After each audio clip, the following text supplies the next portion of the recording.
Hi, this is Sarah Mikesell with the Poultry Site, and today we're here with Marvin Childers. He is the president of the Poultry Federation. Thanks for being with us today, Marvin. Thank you for having us.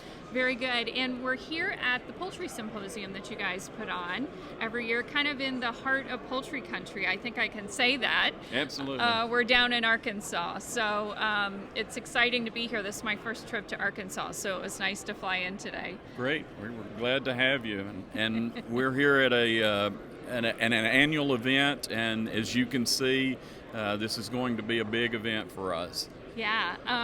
You had mentioned to me earlier, this is going to be one of your biggest, right? If not the biggest? Yes, absolutely. We'll set a record here. We'll have over 700 attendees tomorrow for the symposium. So very good. Yeah, that is, people want to be back, right? They want to meet in person. Yeah, I think folks are over it. You know, people want to be, we want to be post-COVID. And so I think you're going to see people willing to get out, people wanting to learn. I mean, this event is it's an educational opportunity for growers, for processing plant folks, for people on the live side. So it's a mixed bag, right. But lots of interest. Very good. And let's start at the beginning. Tell me a little bit about the Poultry Federation, and beyond this meeting, which you guys obviously put on, what else give me the Reader's Digest version. What all do you guys do? Sure. So the Poultry Federation is a tri-state trade organization.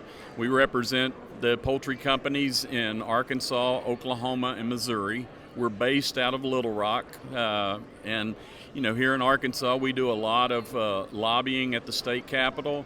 We have a presence in Oklahoma and Missouri as well. During the year, we have 4 other events. We do a food safety conference in March. The symposium, we have the nation's largest nutrition conference, which will take place in 2 weeks here in Rogers. So we're busy, and our mission is to promote and to protect the poultry and egg industry in Arkansas, Oklahoma, and Missouri.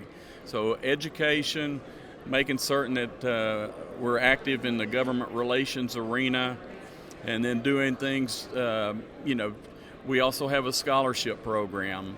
One of our claims to fame is we raise about $150,000 to $175,000 annually at one scholarship auction, and that money goes back to students who are seeking a degree that might lead them to the poultry industry. So scholarships are a big part of our organization. And then last, probably definitely not least, is we've taken an interest in investing in 4-H and FFA kids. We see that as the future of the industry. We're going to grow them. We're going to try to educate them, make certain that they get an opportunity to go into a field that might lead them to the poultry industry. I think I told you earlier, the University of Arkansas tells us that 100% of every junior poultry science major has a contracted job at the end of their junior year. That's just crazy. Yes. I mean, that's fantastic. That's unbelievable. Well, and at this time, one of our biggest issues is labor. And finding folks who, want a job, will show up for a job. And what we're trying to do is to grow our own, basically, with our scholarship program. Very good. And speaking of labor and some of the issues and challenges that the poultry industry has faced, let's talk a little bit about those, because you guys are talking to not just producers, but the whole value chain, the whole industry, from farm to fork. What are some of those big key drivers that you see are impacting the industry right now? Yeah, I think our biggest issue in the industry is supply chain. It makes no difference what it is. There are bottlenecks in the supply chain. So to get products, whether it's grain for feed, whether it's boxes, whether it's pharmaceuticals. You look around in this, here at the trade show. Excuse me. Here at the trade show, everybody's got supply chain issues. That's one of the biggest. Labor is a major issue. We want to be sustainable, and so how do we make certain that that growers are taken care of? We keep up with the pay. I mean, that's a big issue right now at USDA. Those kind of things are what we work on a daily basis, trying to find, simple solutions to very complex problems. And one of the things we were talking about before that was kind of related to labor was this idea of automation, and that could be a solution that the industry is certainly looking into. Yeah, I don't think there's any question that every major poultry company is looking at automation. And, the drawback to some folks is that we're going to be replacing jobs, with automation. Right.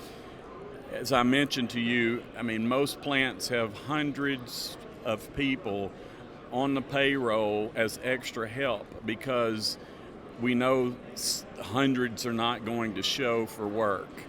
So what we're doing with the automation are basically replacing X's on the floor.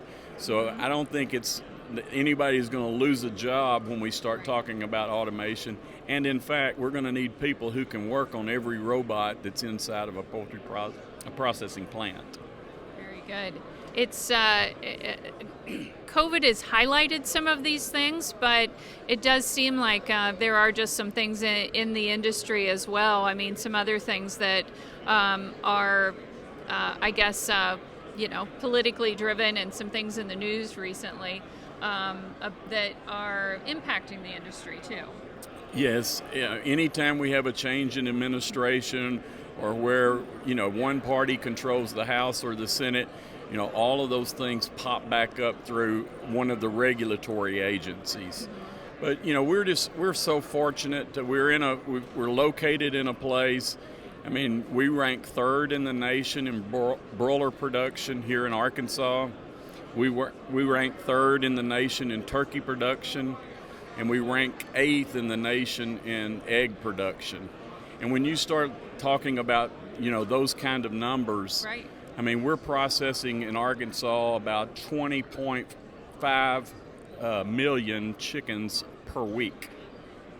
That's an astounding number. Yes, and we do 27 million turkeys a year, and we do about 4.3 billion eggs a year just here in Arkansas.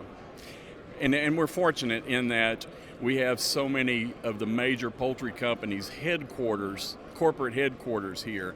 So we get an opportunity to interact with, senior level management, and they challenge us on a daily basis. We need to find a solution to this problem, or we need to protect the poultry industry in this field.